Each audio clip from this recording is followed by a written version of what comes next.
We're at the Owasso wastewater plant. Is that what we call this? Correct. And you are, Tim Geiske, the superintendent. and you're going to show us around here today. Yes, correct. Fabulous. Okay. Okay, here we go, folks. This plant was the first plant built. It was built in 1935. Let me just show you this thing. And not a lot been done to that building.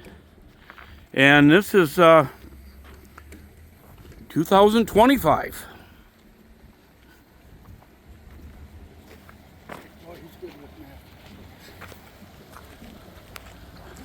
So the plant building out here was built in the 1970s.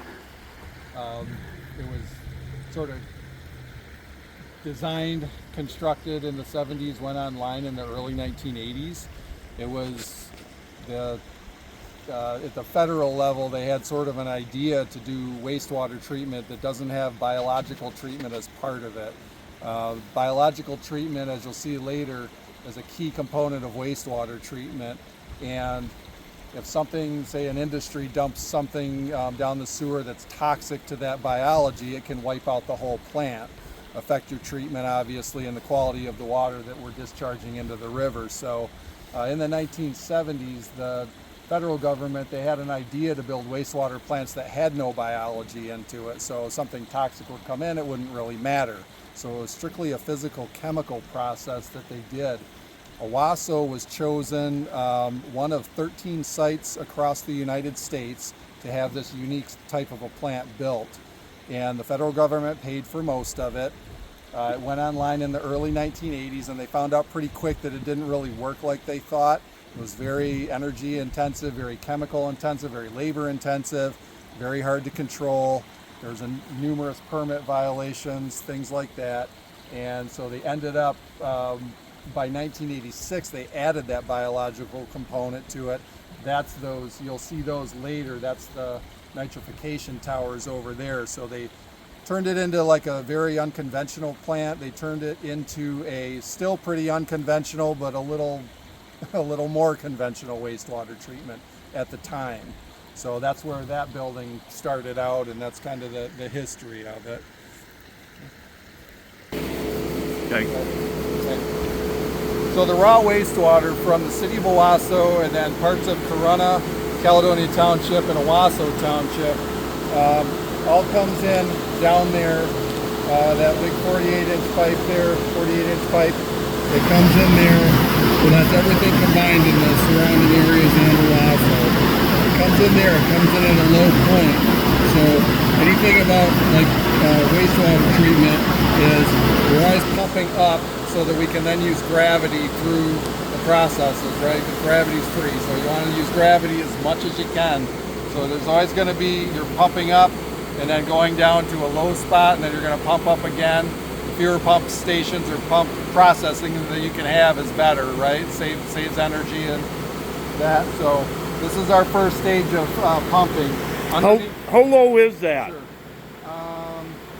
That is approximately, I think it's 20 feet below grade, something like that, in that neighborhood.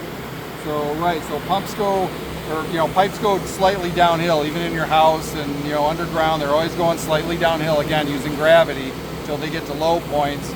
And then in our collection system, in every collection system, you're going to have things called lift stations where it's going to actually get to a lowest spot, and then out in the system it will pump it uphill again, so that then you can use gravity again to get down, to eventually to here.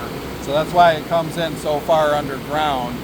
So did we recently rework some of this? yes, so underneath these covers over here are four, we call them screw pumps. They're just large, basically they're like conveyors, like augers. 48 inches wide and 45 feet long, something like that, and they just turn. They turn and they convey the water up. That's how we pump the water up. In 2020 and 21, we had a project where we redid all of this. The screw pumps at that time had actually degraded so far because they were 40 years old at that point. They were the original ones from the 1980 plant. They had degraded so far that capacity-wise they couldn't bring in what the plant can handle even. So the plant could treat way more than what they could actually even bring in.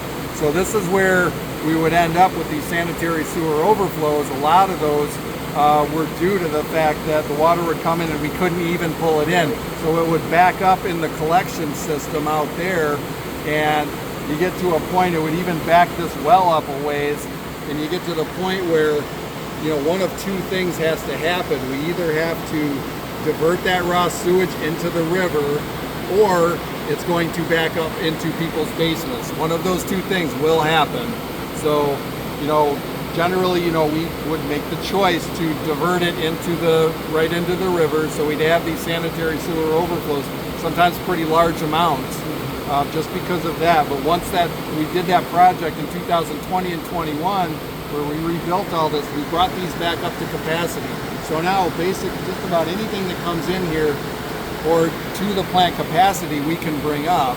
There's still times where more water can come in than what we can handle, but that's pretty rare now. It's not impossible, and that's a thing that eventually, under certain weather conditions and stuff, that will happen again. There's no getting around that. And in those situations, that's why we have on our capital improvement project list, or capital improvement plan, is a retention basin. So a 5 million gallon retention basin here at the plant. So when those flows come in that are above and beyond what capacity we have, we divert that into a retention basin rather than divert out into the river. Obviously, the state of Michigan doesn't care for it when we divert it in the river, and we're actually under an administrative consent order to fix those sanitary sewer overflows. That retention basin here at the plant is a gigantic part of that. You know, that's a big part of our strategy to eliminate those, not just reduce them, but to eliminate those sanitary sewer overflows. So that's kind of what happens here at the headworks. That's what our project has done, brought us back up to capacity at least, reduced the frequency and volume of those sanitary sewer overflows to the river, but that retention basin is still a necessary part going forward for those times where we have really extreme weather events, where it brings in, you know, more flow than what we can handle even now, even at full capacity. So, okay. So these are, right here, are the motors and the gearboxes that actually turn the screws. If you look over here, you can kind of see this one right here is on. If you look down there, you can see the shaft turning. So that's how fast those screws turn. You've got a motor and a gearbox here that handles that drives them basically. Controls.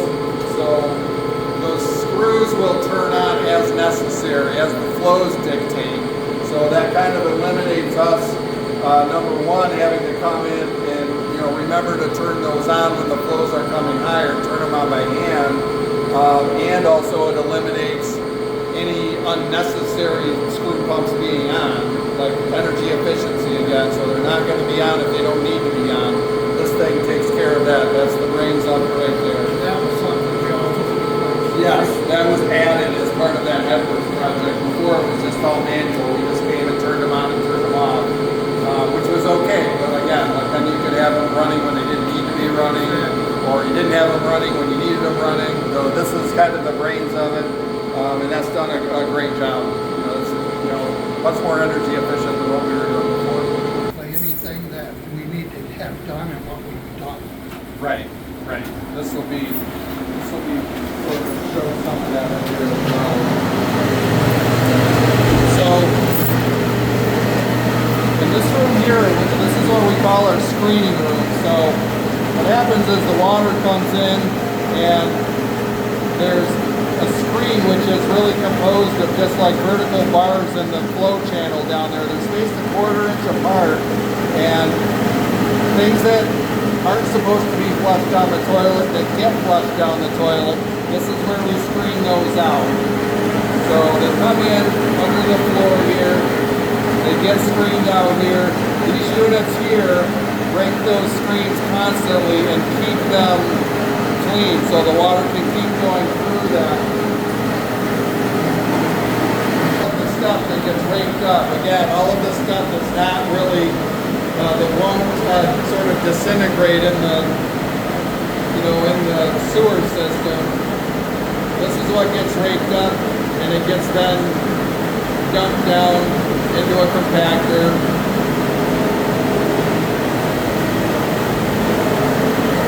In 2016-17, in that time frame, was where these were installed. And again, they were, as part of that, they were actually installed outside in flow channels, and they got moved inside as part of the Headworks project. So you can see in this room, and this is one of our projects on our capital improvement plan, is re-roofing these.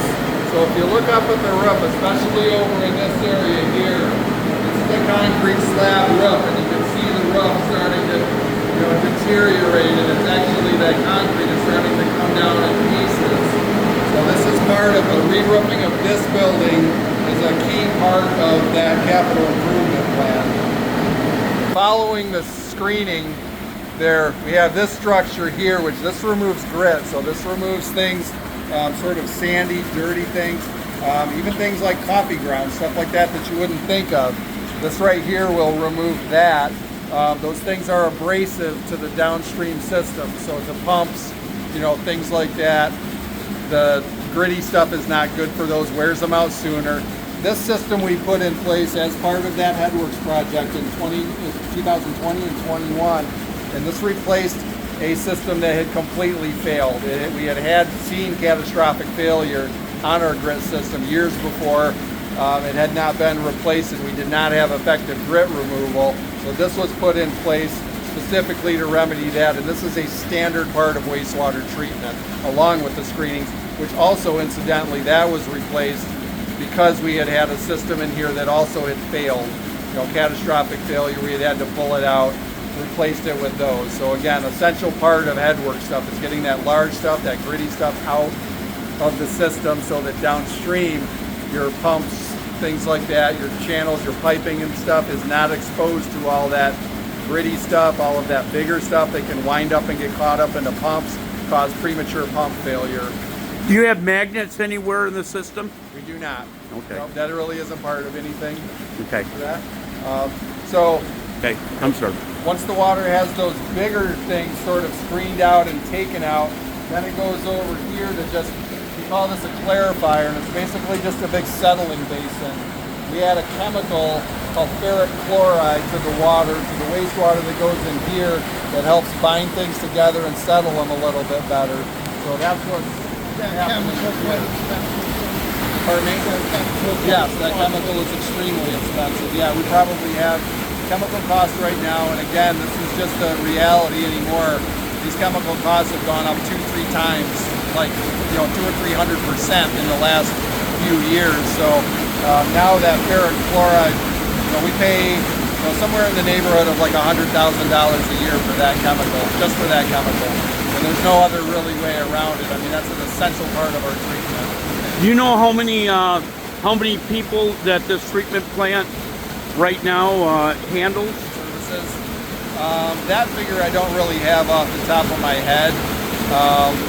Again, it's the entire population of Owasso, plus most of Corunna and parts of Caledonia Township and Owasso Township. So numbers-wise, I don't have that, but that's the service area. Mm-hmm. Okay. All right, so we're settling things here. These clarifiers were rehabbed back in 2017 and 18. So the concrete tanks stayed because those were in good shape. There was no problem with those. Just the interior mechanisms, and we can see that over on this side. This is an identical clarifier over here. This one is empty.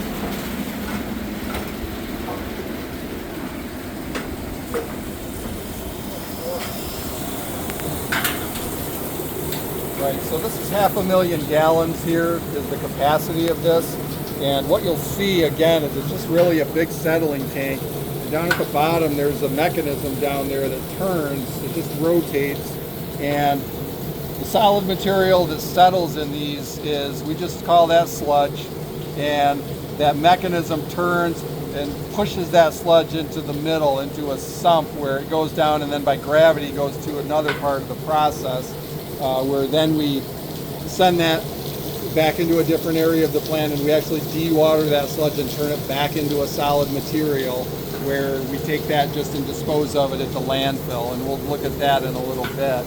Do you sell any to farmers? We do not. We're not able to, because this does not meet the qualifications for that. It has to be either what they call a Class B biosolids or a Class A biosolids, really, for farmers to be able to spread that on their field. And that sludge, as it stands right now, we don't have the processing to get it to that level. So no, we just dispose of it at the landfill, and we pay hefty landfill fees to do that.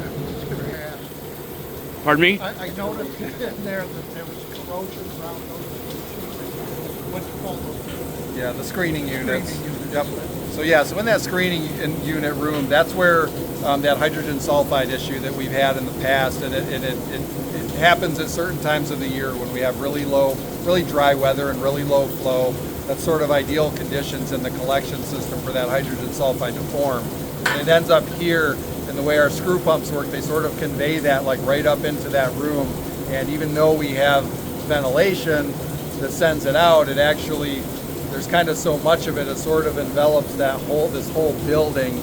And right now, or again, I mean, to answer your question on the screening units, that's why all of the corrosion, all of the rust on stainless steel and stuff in there, that is very strictly due to that hydrogen sulfide issue. And as of right now, I mean, the townships are working on that, on getting that fixed. They're making progress, good progress towards that. You know, we saw lower levels last year. We're expecting to see lower levels this year. You know, for specifics on their projects, I really can't speak to that, but they are making progress in that area. So we're looking to really eliminate that within the next few years. That should be completely eliminated.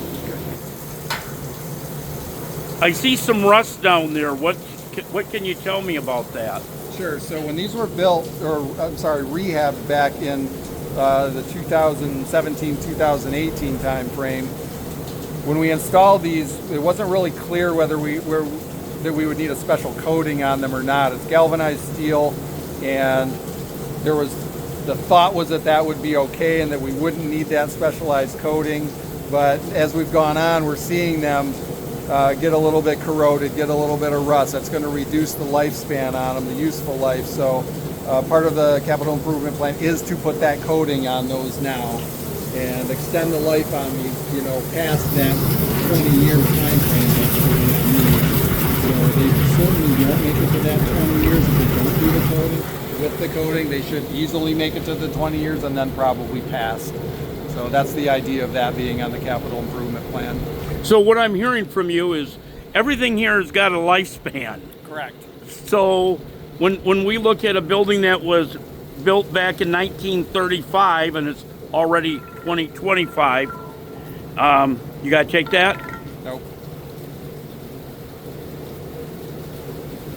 Okay, so when we take a look at it today, how much of this plant is at that point where it's time? You can't kick the can down the road anymore. So there's a few pieces that are like that remaining. So these construction projects that I've shown you and that I will show you down the way, that's what every one of those is a result of, is something being maintained just as long as you can really maintain it well past the service life. It's like anything. It's like a car or your house or anything. I mean, you can do all the maintenance that you want, but eventually you do have to put a new roof on your house. You do just have to get a new car. There's literally there. I mean, there's aside from the structures here, of course, there's, you know, thousands upon thousands upon thousands of moving parts that make all this happen. And you can band-aid things, you can repair them, you can rehab, you can do all that, and then at some point, again, just like with the screw pumps there, they just corrode and they degrade past the point of being useful anymore, and you have to replace them. So these projects that we've done in the last 10 years and that are currently underway, it's all in response to that we have squeezed every bit of life that we can out of things and then some, and it's just time to replace them. So that's the kind of thing that we'll see especially when we go inside the plant, we'll see more of that. And then when we get to the nitrification towers, you'll see part of the plant that like it is at that point where there, it has to be replaced, or there's like literally there's going to be structural collapse is going to happen. This room here, this is just air compressors and low pressure blowers. This previously was part of the older plant. This was a chemical feed room where a lot of those chemicals that they fed were housed in here, but that's been long gone for quite a while.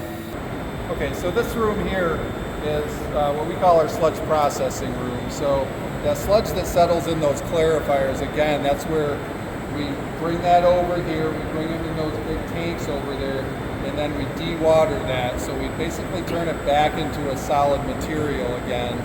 And this is something that we just literally are finishing this project up right now. We started this project back in, I believe, 2022, and we're just finishing it up now. But this was a whole replacement, again, of a system. We took a lot of the pieces out that were here from that 1980 build that we just weren't used, that hadn't actually been used in decades. So there was a lot of demo and removal of old equipment on that. And then we replaced it with bigger capacity sludge tanks, because before we didn't have very much sludge storage. So if anything went wrong with the process, we didn't have any, that sludge just builds up all the time in the plant. We had nowhere to put it, right? So we replaced these sludge tanks. We also replaced our dewatering system.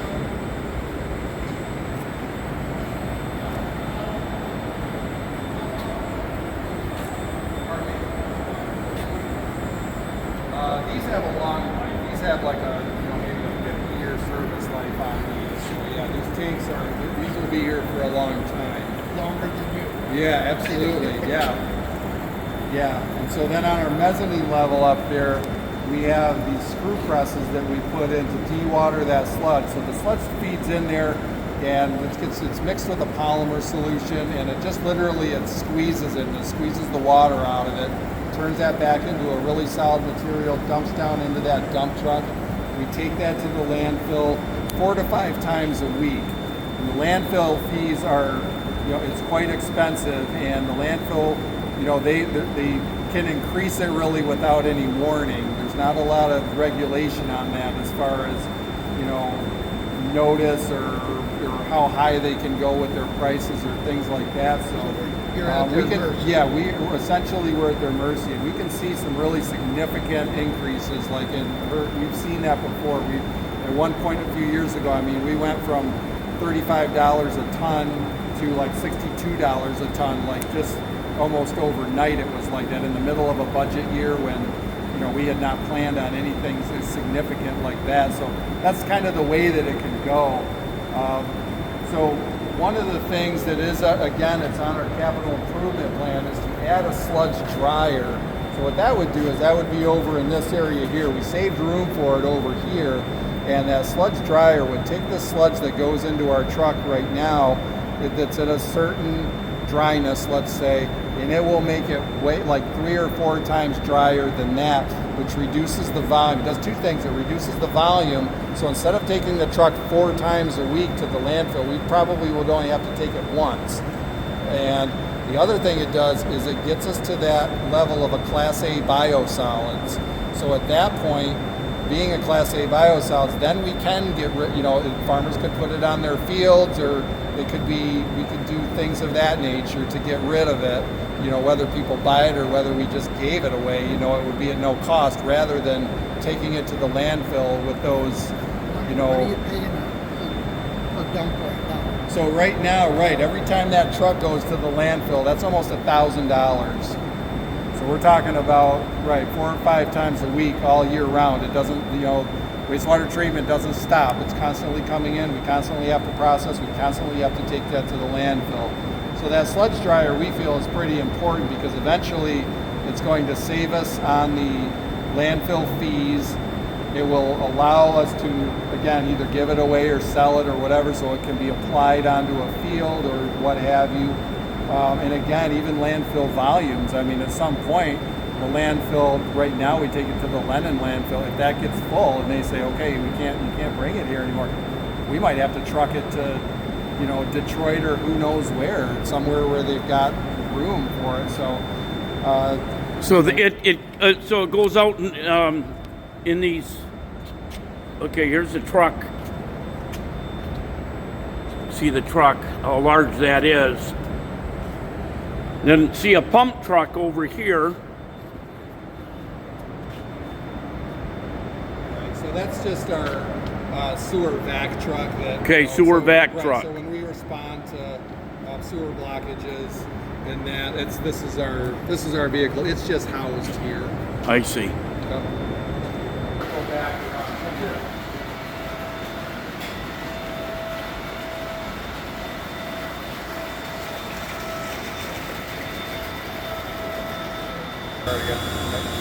So this area here, down this way, again, we've pumped it up with our screw pumps.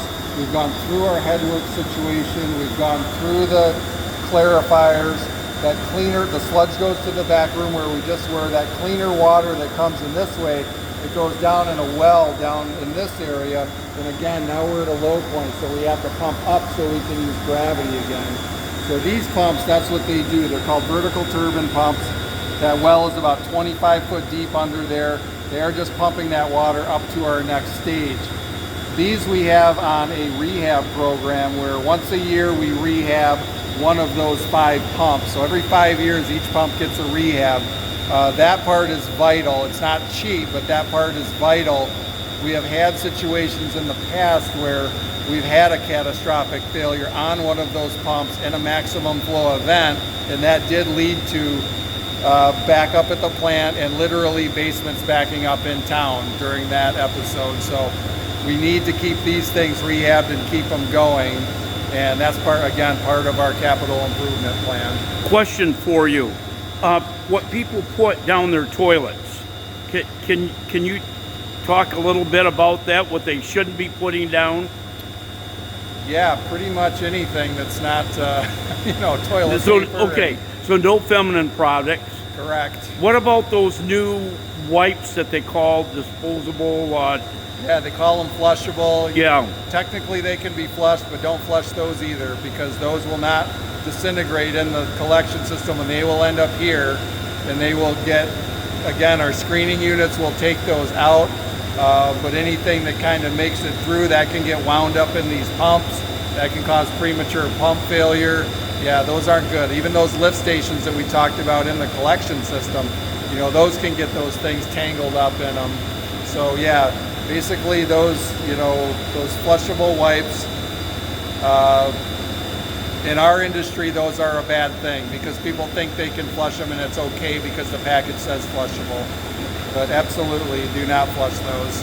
Or the other thing that can happen is they get caught up, and we've had instances of this absolutely where they get caught up in the collection system and they will actually cause a backup of the sewer system and it can back up into your basement.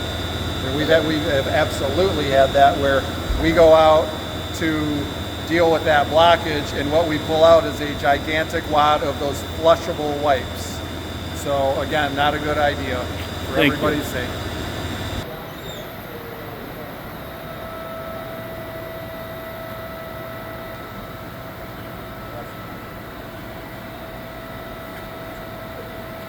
So this part of the treatment process, this is the part that was put in, these went online in 1986, and this was again in response to the original plant not really working out how they thought without any biological treatment. So that's what this is. These are called trickling filters, and they're filled with a media that it's sort of hay bale shaped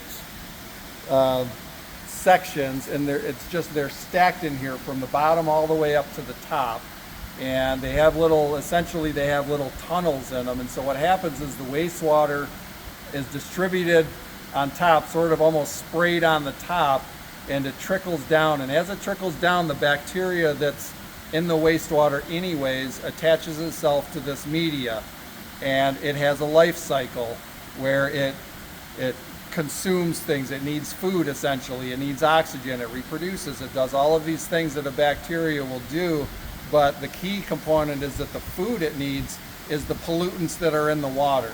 So it actually consumes the pollutants, ammonia, organic matter, that kind of stuff gets actually consumed by the bacteria that's already in the wastewater anyways. And by time it gets from the top, by the time it gets down to the bottom, it's really clean in terms of those pollutants. So this is a really kind of a neat way that wastewater is treated. Again, it just uses the bacteria that's already in the water to do the job. It's Mother Nature already set it up.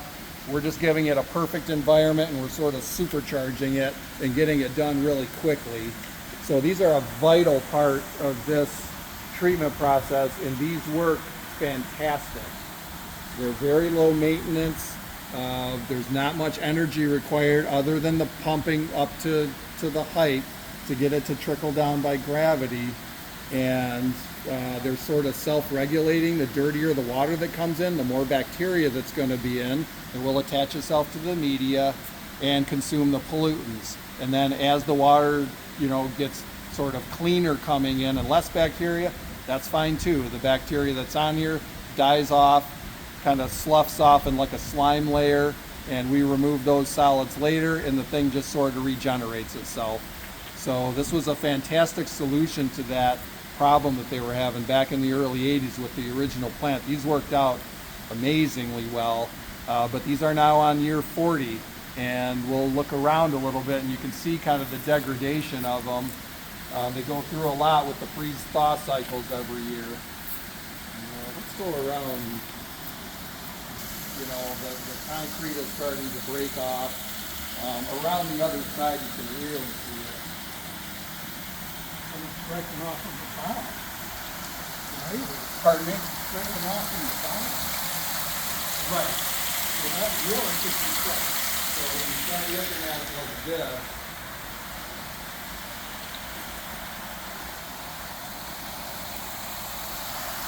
so this is sort of a piece right here where you can see you've got the concrete kind of falling apart here. As we come this way, you'll see it sort of gets worse and worse.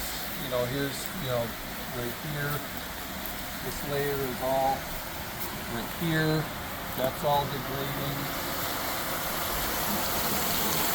So this right here is degraded, to the point, you can get this screen up.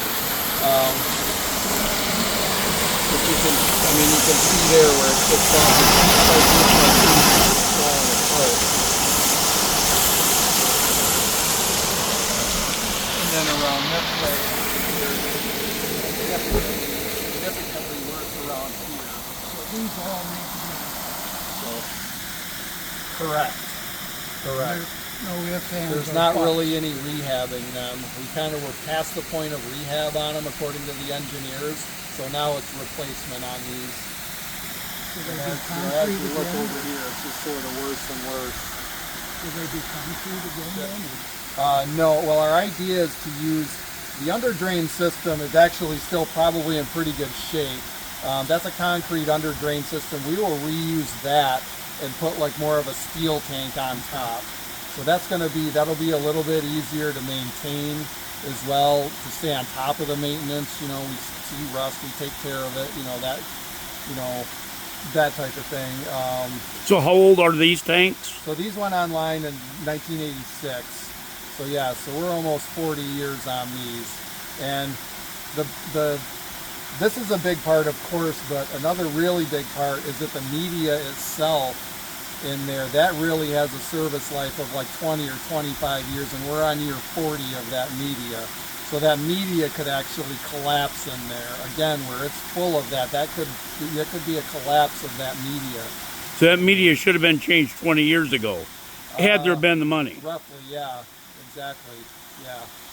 So again, they still are working okay, but this is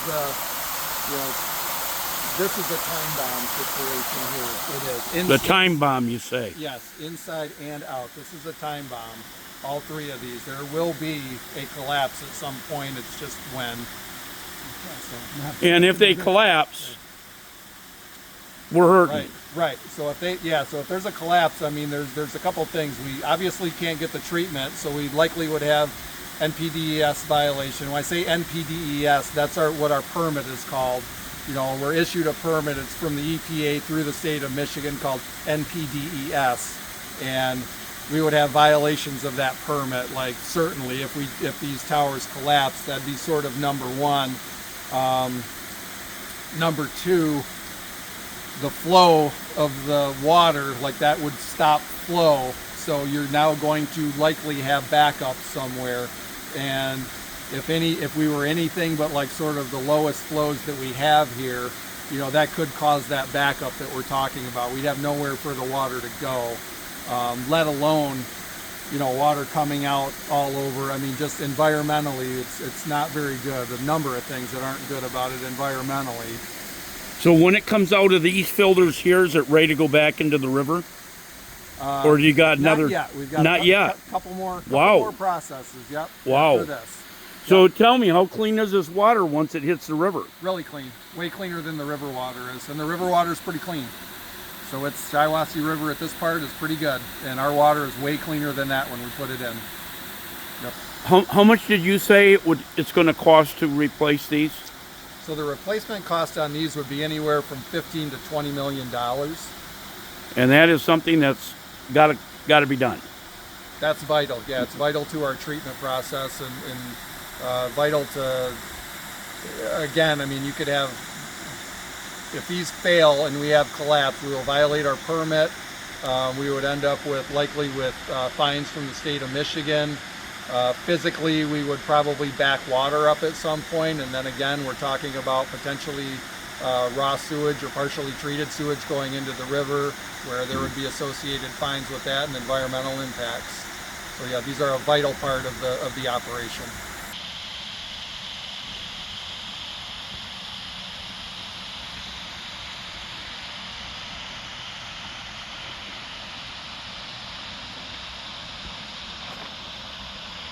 Okay, so this structure here is our secondary clarifier as it exists right now. This piece goes back to actually the 1935 plant. This was part of, when that building was the plant, this was part of the clarifier system for that.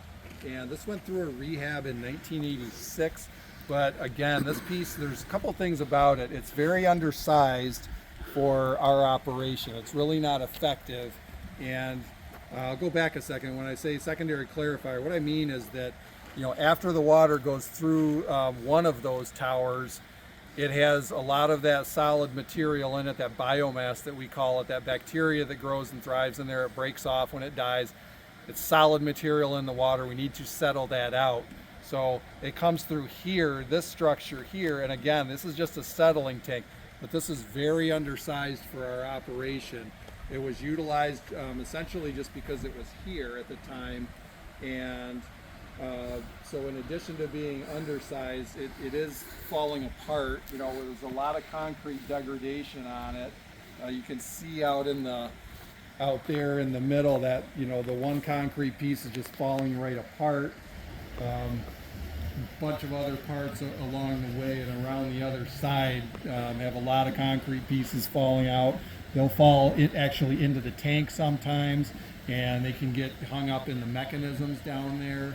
So this is a piece that needed to be replaced. Again, it's undersized and it's really outlived its useful life. And we can maybe get a little bit better look at that. So this is the replacement of that old. This is a replacement for that clarifier. So this is going to be a big circular clarifier, just like those other ones, where we could get a pretty good look at that if we go back around. You say they worked on this in the winter? Yes, this was constructed over the winter time this year. The end date for this project is January 2026. This should be online and running. So again, this is a replacement for that secondary clarifier over there.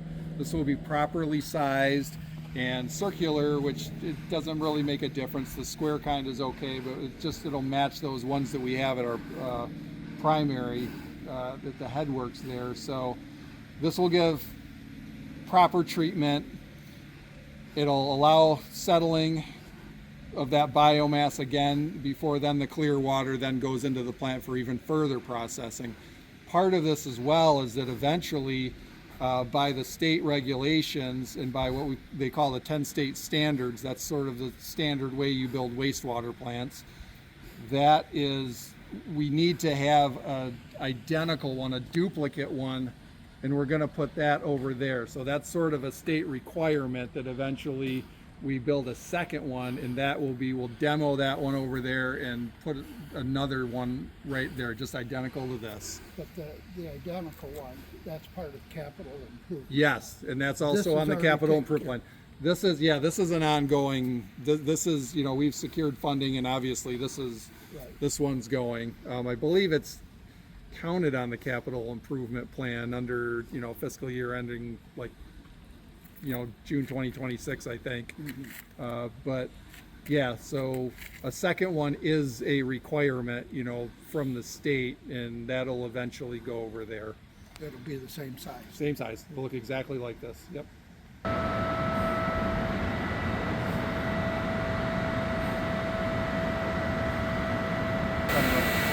Okay, so this part of the plant this is under construction right now, and this is where, again, that 1970s era plant that was built here that didn't really work out, that experimental part of things, all of that had to be gutted out of this room. If you look over here and see these two big brown tanks, basically, these vertical tanks, these modules, this room was full from that side all the way down there on both sides. It was full of those tanks. That was part of that treatment. They had carbon in them, and you know, that was part of the thing. So all of those had to be demolished as part of this project. So again, we could turn it into a more conventional system. And you know, we would not have rebuilt anything exactly like that or reused any of that. It just isn't part of a typical wastewater treatment plant. So to get it more conventional again, we removed all of those. These two will be removed shortly, actually within the next month or two. But what we've done is, after that water goes through that secondary clarifier that we just saw, and after the towers, those nitrification towers again, it comes through and it goes through this filter down here. This is a new thing. This just went online a couple weeks ago, and again, it's part of this construction project we're doing right now. So the water goes through there, and it just filters out, again, some of the finer particles that are still in the water at this point. And that filter replaces these that are over here. These filters over here, these big blue things here, those were pressurized filters that were, again, part of the original plant. They didn't work too bad, but they had just exceeded their useful life. We had had a lot of breaches in those steel tanks at the top especially. We had welded on those as many times as you can possibly weld on them until you really can't do that anymore. So again, these were just, you know, their useful life was over. We had rehabbed them several times, and it just was time for them to go, basically. So the replacement is, again, that disc filter that we just saw, and not only is the maintenance on that way, way easier than what this is, it's way more energy efficient because it's not pressure based. These are, you had to keep a pressure through these all the time. So the disc filter that we just saw, and that's why it's on a lower level, is because that works by gravity. So again, gravity's free, right? We've got to pump it up, but then the gravity sends it through there and does the treatment rather than having to pressurize those. So several different benefits to this new type of filter versus that one. So this is the final stage of our treatment. We've been through that disc filter. We've removed a lot of the solid, or those fine solids, out of it that are still remaining, and now we need to disinfect it. So previously what we had done was we had injected a sodium hypochlorite solution, which is essentially bleach. It's exactly the same chemical as like just a jug of Clorox, only it's like 3 times the strength. That's what we had done for several decades here, like that, and that worked. There wasn't really problems with that, other than you have a big bulk chemical here. You have thousands of gallons of this hazardous chemical. It's corrosive. We were doing a lot of pump maintenance and change tubing and pipe and things like that, and valves all the time. It just goes with the territory of that. So what we did was we replaced that as part of this project with ultraviolet light disinfection. So that's what's kind of under the, under the covers here. And this literally just went online 2 weeks ago as well. So this is brand new. And it does that disinfection. It gets rid of the pathogens and the bacteria and things that are harmful to the fish and the aquatic life. So now we've got this where we no longer have that cost of bulk chemical. Again, we were looking at, maybe $100,000 a year of that bulk chemical, correct? And so we don't have that anymore. We will have obviously a little bit of higher electrical cost because you're running ultraviolet light bulbs all the time. But that cost, that's more than offset by not having that chemical anymore. Plus it's a worker safety issue and those things. So this is where the water comes through these channels, goes right through that these ultraviolet lights, comes around this way, and then goes down the channel here, transitions to a pipe, and then it goes out to a final tank that's out in the yard, and then from there it goes out to the Shiawassee River. And we're all done with it, so that's the end of the process. Well, fantastic. Is there anything else that we should look at here before we leave? A couple more things up front. Yep. Okay, we're going to go out and look at them then. Okay, so this structure over here, this was an old digester, they call it. So this was a way of processing that sludge in the old days. So what they would do is they would put that liquid sludge in here, and you do it at certain temperatures, control that inside there, and it sort of breaks it down and makes it thinner and makes it a little bit easier to deal with. And what they would do back in the old days, and again, this structure goes back to 1935, they would take that sludge once it was all broken down and digested, and they would pour it out, and they had these drying beds. They were just concrete beds almost as far as the eye could see out there. And it would just literally, that sludge would dry in the sun, and the workers would come out with shovels and shovel it up and, and end up making big piles of it back there.